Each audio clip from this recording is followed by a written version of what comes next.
Mr. President, I rise today to ask that Republicans and Democrats in the Senate come together and unanimously pass legislation to address the threat of American citizens fighting for ISIS and bringing our statutory system into the 21st century to protect the national security interest of our nation. As the American people are now painfully aware, the so-called Islamic State in Iraq and Syria, or ISIS, has emerged as the new face of the radical terrorist threat that has bedeviled the West in recent decades.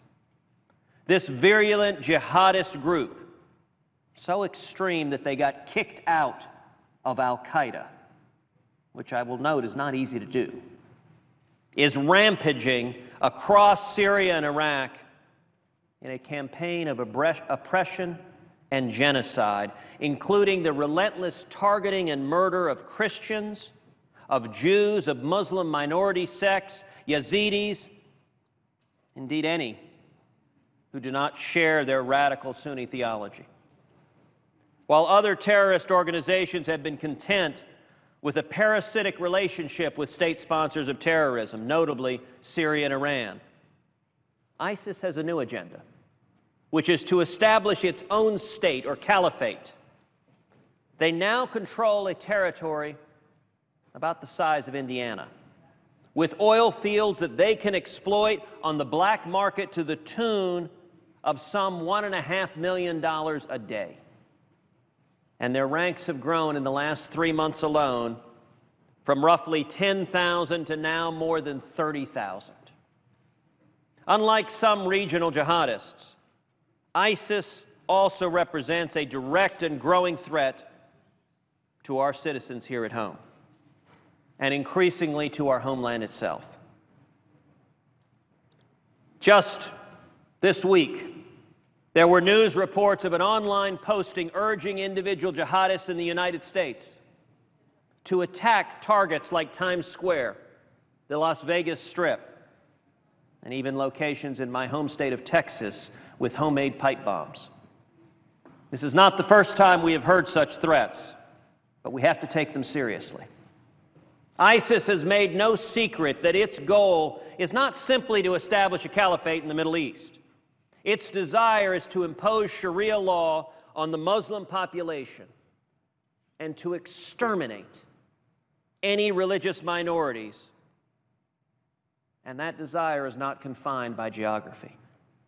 When the leader of ISIS, Abu al-Baghdadi, was released from a detention camp in Iraq in 2009, he reportedly remarked to Army Colonel Kenneth King, quote, "See you in New York." This danger, this evil intends to come home to America. ISIS has in recent weeks graphically demonstrated their eagerness to murder American civilians by beheading 2 journalists, gruesomely demonstrating on the world stage their hatred for America. This is not a situation where if we simply leave ISIS alone, they will leave us alone. This is a case where Americans' national security interests demand a serious response, which should be both to attack ISIS directly and take them out in its claimed caliphate, and also to defend against the attacks that ISIS is planning to execute here at home. The Obama administration's approach to this crisis has unfortunately lacked a clear focus on that mission. It doesn't help that ISIS is surrounded by regional chaos born out of the Syrian civil war, and ISIS has exploited the inherent political weakness in Iraq. However, while both the crisis in Syria and the upheaval in Baghdad are unfortunate and concerning situations, we cannot allow resolving them to become preconditions to any military action we might need to take against ISIS. All too often, the Obama administration's proposals threaten to become embroiled in the midst of these political crises. As, for example, they have made training and equipping the Free Syrian Army a cornerstone of their plan to fight ISIS. But just this week, the leader of the Free Syrian Army reportedly announced that he would not participate in the fight against ISIS unless we pledge to join in his fight against Syrian dictator Bashar al-Assad. Well, this is certainly understandable from his perspective. Resolving the Syrian civil war is not our mission nor the job of the military, and we should not be making the Free Syrian Army, whose focus is Assad, central to the American plan of defending our nation against the jihadist threat of ISIS. The administration's ISIS policy is also marked by internal confusion that further demonstrates a lack of focus on what should be our clear mission. The President has repeatedly insisted that there will be no American boots on the ground in Iraq and Syria, as he wants any action to be led by others, even while he increases U.S. personnel in a country by a few hundred here and a few hundred there. And earlier this week, his top general, chairman of the Joint Chiefs of Staff, admitted that there were circumstances under which he would change his advice to the President to recommending ground troops, a suggestion that was subsequently echoed by the Chief of Staff of the Army and even Vice President Biden. The American people need and deserve greater clarity on what exactly our military mission is and how what the President envisions relates to the advice his Department of Defense is giving him. The disconnect between what we know and what we do not know about the Americans fighting for ISIS in Iraq and Syria is equally concerning. Estimates range from about a dozen, according to one Pentagon spokesman, to Secretary of Defense Chuck Hagel's reassertion of about 100 Americans fighting with ISIS in this week's Senate Armed Services Committee hearing. Either way, Secretary Hagel agreed with my characterization of the risks posed that Americans will take U.S. passports after fighting with ISIS, after training with ISIS, to come back and commit unspeakable acts of terror here at home. Secretary Hagel agreed that risk was significant. It seems only prudent to address that threat.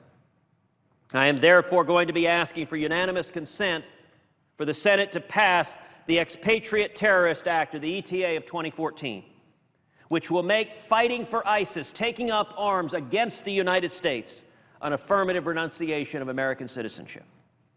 And I should note that the ETA is very similar to the bipartisan legislation proposed by Senators Joe Lieberman and Scott Brown in 2010 to address Americans who were joining al-Qaeda overseas, notably the radical cleric Anwar al-Awlaki, or here at home, like Faisal Shahzad, who attempted to blow up a car bomb in Times Square. The ETA thus has applicability beyond the immediate threat of ISIS. It is an important adjustment to our existing laws governing the renunciation of citizenship to reflect the threat posed by non-nation terrorist groups. As then Secretary of State Hillary Clinton said concerning the Brown-Lieberman legislation, quote, "United States citizenship is a privilege. It is not a right. People who are serving foreign powers, or in this case foreign terrorists, are clearly in violation of that oath which they swore when they became citizens." The Expatriate Terrorist Act of 2014 is only a very modest change to current law. It's one small step in a larger and necessary effort to refocus our ISIS strategy that I urge President Obama to consider immediately. We also urgently need to address the question of border security on our southern border so that our failure to defend ourselves does not become a weakness that ISIS and other terrorists exploit to carry out unspeakable acts of terror here at home. The American people expect Republicans and Democrats to join together to speak in one uniform voice when it comes to protecting the national security, when it comes to protecting the lives of Americans here at home. If we do not pass this legislation, the consequence will be that Americans fighting alongside ISIS today may come home tomorrow with a U.S. passport, may come home to New York or Los Angeles or Houston or Chicago, and innocent Americans may be murdered if the Senate does not act today. Therefore, Mr. President, I ask unanimous consent that the Senate proceed to the immediate consideration of calendar number 554, S2779. I further ask consent that the bill be read a third time and passed, and that the motion to reconsider be considered made and laid upon the table. Is there an objection? Mr. President. The senator from Hawaii. Mr. President, reserving the right to object. This bill has not been brought before the Judiciary Committee, which has jurisdiction over these issues. This bill affects fundamental constitutional rights and should be given the full deliberation of the Senate. Legislation that grants the government the ability to strip citizenship from Americans is a serious matter, raising significant constitutional issues. Again, we have not had the opportunity to fully consider and vet this very significant bill. In addition, objections to this bill are detailed in two letters, both dated September 17, 2014, that I would like to submit for the record. The letters are from the Bipartisan Constitution Project and from the American Civil Liberties Union. I ask for unanimous consent to submit these letters for the record. Without objection. Mr. President, I object to the unanimous consent request. Mr. President. The senator from Texas. Mr. President, I would note that the objection from my friend from Hawaii observed that this legislation has not gone through the Judiciary Committee, and that is true. It is true, of course, because the Senate is expected to adjourn this week as senators return to their home states to campaign for elections. So if it were to go through the Judiciary Committee, it would mean that it could not pass in time to prevent Americans fighting right now with ISIS from coming back and murdering other Americans. There is an urgency and an exigency to this situation. This is also legislation the Senate has considered before. As I noted, it was bipartisan legislation. Joe Lieberman, Scott Brown, Hillary Clinton, all were of one accord. It is unfortunate that Democratic senators chose to object to this, to prevent this common sense change in law. And I would note, when it comes to the constitutional concerns,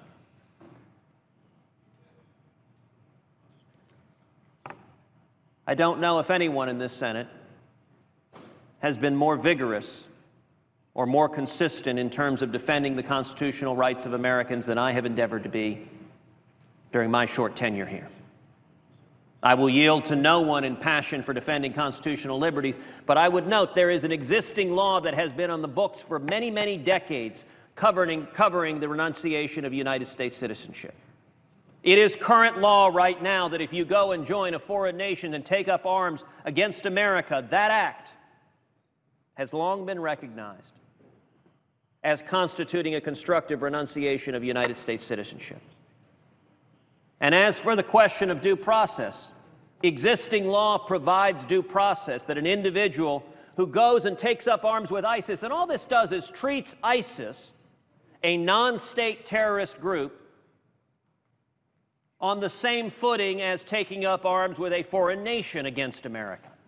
And it is a recognition of the changed circumstances of this world that many of the gravest threats facing this country are not coming from nation states, but are coming from terrorist groups that sadly some Americans are choosing to join forces with.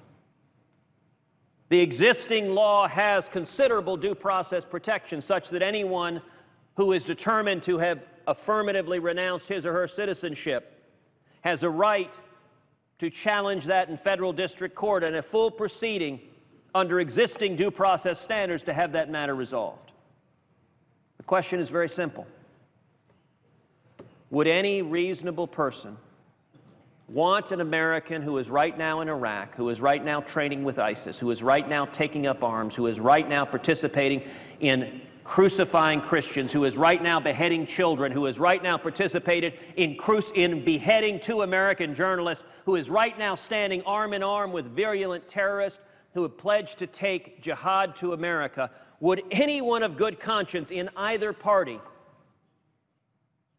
want that person to be able to come back and land in LaGuardia Airport with a U.S. passport and walk unmolested onto our streets?